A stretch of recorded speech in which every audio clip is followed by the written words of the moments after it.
তোমার ঢাকা বিশ্ববিদ্যালয়ে চান্স হবে যদি তুমি ইংরেজি বেসিকটা ক্লিয়ার করে ফেলতে পারো। ইংরেজিতে কিভাবে ভালো করে পড়লে ঢাকা বিশ্ববিদ্যালয়ে চান্স হবে, কোন কোন টপিক পড়তে হবে, আজকের ভিডিওতে সেই টপিকগুলোর কথা বলে দিব। বিগত বছরগুলোতে যারা ঢাকা বিশ্ববিদ্যালয়ে চান্স পায়নি তাদের ইংরেজি বেসিকে সমস্যা ছিল, তাদের ফ্রি হ্যান্ড রাইটিং স্কিলে প্রবলেম ছিল, তাই তারা বানিয়ে লিখতে পারেনি, তারা ইংরেজি লাইন পড়ে বাংলা অর্থই বুঝতো না, তারা ইংরেজি প্রশ্ন দেখলে ধরতে পারতো না এটা গ্রামারের কোন টপিক থেকে এসেছে, তারা ইংরেজি vocabulary, preposition, group verb, spelling, analogy, phrase and idioms, proverb এগুলো মনে রাখতে পারতো না। এই সমস্যা তোমার থাকলে তোমারও চান্স হবে না। এই সমস্যার সমাধান করে নিলে তোমার 100% চান্স হবে। সো এখন থেকে সজাগ থাকো এবং ইংরেজির পাশাপাশি বাংলা, সাধারণ জ্ঞান, অ্যাকাউন্টিং, মার্কেটিং, ম্যানেজমেন্ট, ফিনান্স যার যেটা আছে সেটাকেও ভালো করে পড়তে হবে। এখন ইংরেজিতে ভালো করার উপায় কী কী পড়বা সেটা নিয়ে কথা বলি। দেখো, ইংরেজির ক্ষেত্রে শুরুতে তোমাকে ভোকেব আইটেমটা দেখতে হবে।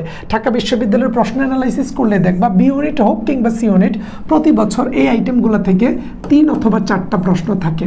তুমি দেখবা বি ইউনিটে বেশি থাকে, সি ইউনিটে 3-4টা থাকে, বি ইউনিটে দেখা যায় 5 থেকে 6টা প্রশ্ন আসে। কোথা থেকে আসে? তুমি দেখবা ভোকাবুলারি থেকে প্রতি বছরই 2 থেকে 3টা প্রশ্ন আসে। হয়তো ডিরেক্ট বলে যে এটার সিনোনিম কি, এটার অ্যান্টোনিম কি, অথবা একটা লাইন পড়ে সেটার বাংলা অর্থ বুঝে ওই শব্দার্থ থেকে উত্তর করতে হয়। তুমি বিগত বছরের প্রশ্নের আমরা অনেক ক্লাস দিচ্ছি, সেগুলো দেখলেই বুঝতে পারবা। সো ভোকাবুলারি তুমি কোত্থেকে পড়বা, এটা অনেকের একটা ভাইটাল কোয়েশ্চেন।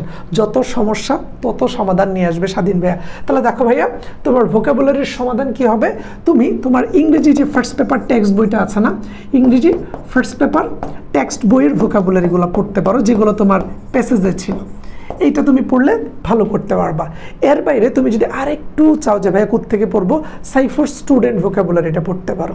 এরও বাইরে তুমি অ্যাডমিশনের জন্য তো অবশ্যই কোনো বই কিনবা, আমরা অনেককেই বই কিনতে দেখি। তুমি অ্যাডমিশনের জন্য ধরো মাস্টার বই কিনলাম, মাস্টার বইয়ে ভোকাবুলারি দেওয়া আছে। ধরো তুমি ইংলিশ বিচিত্রা কিনলাম, ইংলিশ বিচিত্রা কিনলা, বিচিত্রার মধ্যে ভোকাবুলারি দেওয়া আছে। ধরো তুমি ইংরেজি হিলার বই কিনলা, হিলার বইয়ে ভোকাবুলারি দেওয়া আছে। ধরো তুমি ইংরেজি কম্পিটিটিভ ফর এক্সাম কিনলা, ধরো ইংরেজি তুমি অ্যাড্রয়েড বই কিনলা, ধরো ইংরেজি তোমার কাছে হচ্ছে কম্প্যাক্ট বইটা আছে, হ্যাঁ কম্প্যাক্ট বইটা আছে। ধরো তোমার কাছে ইংরেজি আসপেক্ট সিরিজের কোনো বই আছে, ইংরেজি যে কোনো বই থাকতে পারো, সস, অ্যাপেক্স, সবগুলো বই ভালো। ওই বইগুলোর মধ্যে যে ভোকাবুলারি পার্টটা দেওয়া আছে ওইটা শেষ করতে পারলে ঢাকা ইউনিভার্সিটির জন্য মোটামুটি 100% শেষ হবে। আর ফার্স্ট পেপারের ভোকাবুলারিগুলো পড়তে বলতেছি কেন, লিখিত পরীক্ষার ক্ষেত্রে যেহেতু প্যাসেজ রিলেটেড প্রশ্ন আসে, সেন্টেন্স মেকিং রিলেটেড কাজকামগুলো করতে হয়, তাই ফার্স্ট পেপারের প্যাসেজের ওয়ার্ড মিনিংগুলো পড়ে রাখলে আর এই বইগুলো থেকে ভোকাবুলারিগুলো পড়ে রাখলে তোমার জন্য সহজ। কিন্তু তুমি যদি আমাদের টার্গেট ডিউ ব্যাচে ভর্তি হও সেই ক্ষেত্রে আমরা তোমাকে এগুলার একটা সাজেশন দিব। এগুলার আমরা হচ্ছে 40 পেজের একটা সাজেশন দিব, একেবারে 100% তোমার কমন পড়বে। তোমার এইচএসসি পরীক্ষার পরে ঢাকা ইউনিভার্সিটির ভর্তি প্রস্তুতি নেওয়ার সময় এই জিনিসের সাজেশনটা পড়লে তোমার কমন পড়ার গ্যারান্টি আমি দিচ্ছি। তুমি বিশ্বাস রেখে খালি যুক্ত হও, দেখবো তোমার সব কিছু আমরা গুছিয়ে দিব। গত বছরও তো আমাদের পেইড বেস থেকে অসংখ্য শিক্ষার্থী চান্স পেয়েছে। সো দেখো, প্রিপোজিশন থেকে তোমার দেখবে ভোকাবুলারি থেকে 2 থেকে 3টা প্রশ্ন আসে, প্রিপোজিশন থেকে প্রতি বছর প্রায় 2টা প্রশ্ন আসে, গ্রুপ ভার্ব থেকে কখনো দেয় কখনো দেয় না, স্পেলিং থেকে একটা প্রশ্ন থাকে, সি ইউনিটে অ্যানালজি থেকে একটা প্রশ্ন থাকে, আর হচ্ছে বি ইউনিটে অ্যানালজি থেকে থাকে না, বি ইউনিটে ফ্রেজ এন্ড ইডিয়মস থেকে মাঝে মধ্যে একটা থাকে, এবারও ছিল। তাহলে দেখো, সি ইউনিটের হলে স্পেলিংয়ে 1 মার্ক, অ্যানালজিতে 1 মার্ক, 2 মার্ক, প্রিপোজিশনে 1 অথবা 2 মার্ক, 4 মার্ক, ভোকাবুলারিতে 1 মার্ক, অর্থাৎ 4-5 মার্ক তুমি কনফার্ম সি ইউনিটে পাচ্ছ। বি ইউনিটে ভোকাবুলারি 2-3টা আসে, প্রিপোজিশন 2টা আসে, কটা হলো 5টা, স্পেলিং একটা আসে 6টা, মাঝে মধ্যে ফ্রেজ এন্ড ইডিয়মস আসে, মাঝে মধ্যে আসে না। তার মানে এই মুখস্থ আইটেমগুলো তুমি যদি পড়ে ফেলো তোমার জন্য ঢাকা বিশ্ববিদ্যালয়ের ইংরেজিতে ভালো করা সহজ। এবং এগুলো কোথা থেকে পড়বা? এইচএসসি ইংরেজি ফার্স্ট পেপারের ভোকাবুলারিগুলো কিংবা ইংরেজি যে বাজারে প্রচলিত বইগুলো আছে, গুণ এবং মানের দিক দিয়ে আল্লাহর রহমতে সবাই ভালো রাখার চেষ্টা করেছে। আমি তো বইগুলো ঘাটাঘাটি করেছি। তুমি যে কোনো একটা বই কিনে ওই বইটা থেকে তুমি যদি এই আইটেমগুলো পড়ে ফেলো তাহলে হবে। এখন এই বইগুলোর মধ্যে অনেক বেশি দেয়া থাকে। তুমি যদি চাও যে ভাইয়া একেবারে 40 পেজের আপনার সাজেশনটা লাগবে, তুমি আমাদের পেইড ব্যাচে যুক্ত হওয়ার সাথে সাথে আমরা প্রশ্ন ব্যাংক আর ইংরেজি মুখস্থ আইটেমের এই সাজেশনটা দিব। একেবারে শুরুর দিন থেকে টেকনিকে, প্রসেসে, সিস্টেমে এগুলাকে পড়তে পারলে ঢাবির ভর্তি পরীক্ষার আগে কমন পড়ার গ্যারান্টি আমরা দিচ্ছি। তুমি এখানে এখান থেকে কমন পাবা। গত বছরও ছিল, এর আগের বছর 4-5 বছর ধরে আমাদের এই শীট থেকে আসছে। ওই শীটটা খুব শীঘ্রই দিব এবং যারা ভর্তি হয়ে যাবে তারা পেয়ে যাবে। সো এই আইটেমগুলো পড়বা। এখান থেকে যারা সি ইউনিটের আছে তাদের কিন্তু প্রশ্ন আসে 4 থেকে 5টা, আর যারা বি ইউনিটের আছে তাদের প্রশ্ন আসে 5 থেকে 6টা প্রশ্ন এখান থেকে চলে আসে। এখন যে আমরা গ্রামার পার্টে, বি ইউনিট হোক সি ইউনিট, দেখো এখানে কিন্তু অ্যানালজিটা বি ইউনিটের আসে না। যারা মানবিক বা বিভাগ পরিবর্তন তাদের অ্যানালজি পড়ার দরকার নেই, সি ইউনিটের এদের কিন্তু আবার অ্যানালজি পড়তে হবে। তারপরে দেখো ইংরেজি কি পড়বো, পার্টস অফ স্পিচ থেকে প্রায়শই কোয়েশ্চেন আসে, নিচের কোনটা নাউন, কোনটা ভার্ব এবং কোনটা অ্যাডজেক্টিভ, এই রিলেটেড প্রশ্ন আসে। কোনটা অ্যাডভার্ব, গত বছর এসেছিল কোনটা কনজাংশন, এরপর এসেছিল কোনটা ইন্টারজেকশন, ঠিক আছে, এগুলা কিন্তু পরীক্ষায় থাকে। নাউনের ভিতরে কোনটা সন থাকলে নাউন, তারপর হচ্ছে তোমার আর্টিকেলের পরের ওয়ার্ডটা নাউন, তারপর আর্টিকেল আর হচ্ছে প্রিপোজিশনের মধ্যের ওয়ার্ডটা নাউন, এগুলো আসে। ভার্বের মধ্যে যেমন অরিজিনেট এই ওয়ার্ডটা আসে। অরিজিনেট ওয়ার্ডটা কি, লাস্টে এটিএ থাকলে নাউন। তারপর হচ্ছে তোমার আমরা দেখি যে ফলসিফাই, লাস্টে এফওয়াই থাকলে সেটা নাউন। ধরো ফলস মানে মিথ্যা, এটা নাউন ফ্রম কি, ফলসিফাই, এটাকে তোমার ভার্ব ফ্রম বলা হয়। অর্থাৎ ফলস শব্দটা নাউন না, ভার্ব ফ্রম হচ্ছে ফলসিফাই। অরিজিন মানে উৎপত্তি, এটার ভার্ব ফ্রম হচ্ছে অরিজিনেট। অ্যাডজেক্টিভ হিসেবে যেমন আমরা বলতে পারি ন্যাশনাল, লাস্টে এল থাকলে অ্যাডজেক্টিভ হয়। অ্যাডভার্ব এলওয়াই থাকলে, যেমন প্রিটিলি, এটা একটা অ্যাডভার্ব। নাউনের অ্যাডজেক্টিভের সাথে এলওয়াই যুক্ত হলে অ্যাডভার্ব হয়। ইন্টারজেকশন, কনজাংশন, দুইটা তোমার বাক্যর মধ্যে যখন সংযুক্ততা বুঝায় তখন কনজাংশন বসে। অনেক সময় শব্দের মধ্যেও সংযুক্ততা বুঝায়, সেক্ষেত্রে প্রিপোজিশন বসে। সো পার্টস অফ স্পিচ থেকে আসে। নাউন খুঁজে বের করো, নিচের কোনটা ভার্ব, নিচের কোনটা অ্যাডজেক্টিভ, কোনটা অ্যাডভার্ব, কোনটা ইন্টারজেকশন, এগুলো থেকে প্রশ্ন আসে।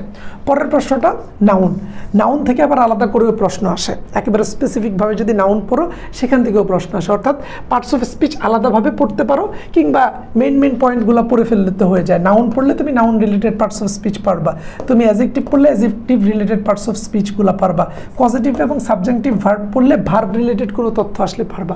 সো পার্টস অফ স্পিচ পড়বা, নাউন পড়বা। নাউন থেকে তুমি দেখবা কাউন্টেবল নাউন, আনকাউন্টেবল নাউন থেকে প্রশ্ন আসে।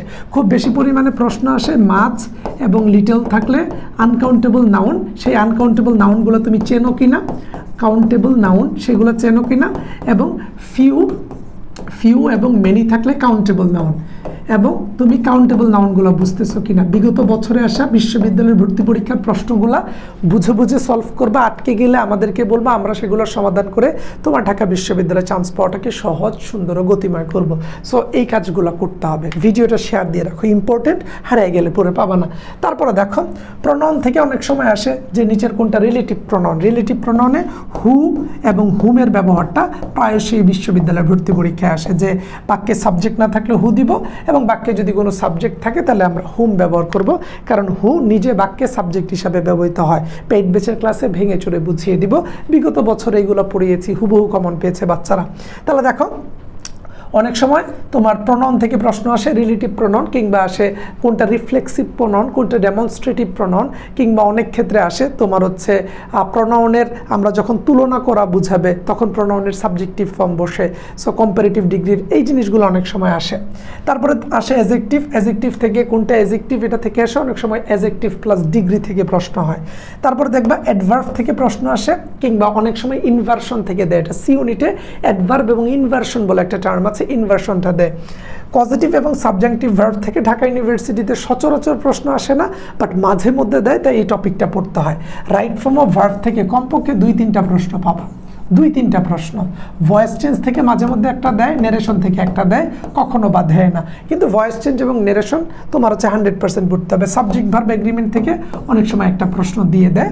এবং লাস্টের যে পার্টটা সেটা হচ্ছে মানবিকের জন্য তাদের হচ্ছে তোমার ফিগার অফ স্পিচ থেকে অনেক সময় প্রশ্ন করে। ফিগার অফ স্পিচ মানে ইংরেজি সাহিত্যে আমরা যে শব্দগুলো ব্যবহার হতে দেখি এগুলোকে বিভিন্ন অলংকার হিসেবে ব্যবহার করা হয়। ওই অলংকার হিসেবে যে ব্যবহার করা হয় সেগুলোকে ফিগার অফ স্পিচ বলা হয়। সো এই ফিগার অফ স্পিচ পরীক্ষায় অনেক সময় আসে। নিচের কোনটা সিমিলি, কোনটা মেটাফর, কোনটা পার্সনিফিকেশন, কোনটা হচ্ছে তোমার এলিগরি, কোনটা হাইপারবল, এইগুলো পরীক্ষায় থাকে। সো ওই জিনিসটা পড়তে হবে। এখান থেকে তুমি একটা প্রশ্ন পাবা কনফার্ম। তুমি রাইট ফর্ম অফ ভার্ব থেকে কমপক্ষে 2টা প্রশ্ন পাবা, 1 আর 2 3। ভয়েস চেঞ্জ থেকে একটা দেয়, নারেশন থেকে একটা দেয়। তাহলে দেখো 1 2 3 আর হচ্ছে 2, 5টা প্রশ্ন পাচ্ছ। নাউন অথবা পার্টস অফ স্পিচ এই 2টার থেকে যে কোনো একটা পাবে 6টা। অ্যাডজেক্টিভ অথবা অ্যাডভার্ব থেকে কখনো একটা দেয়।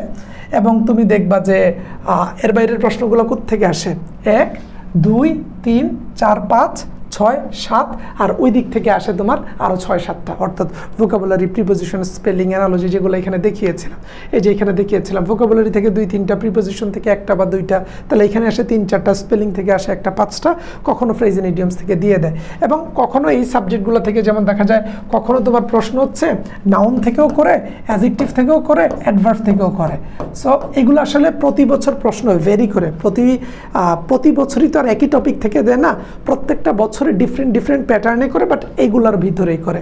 কেউ যদি এগুলাকে ভালো করে পড়তে পারে, এর বাইরে আমি প্রশ্ন আসতে দেখি না।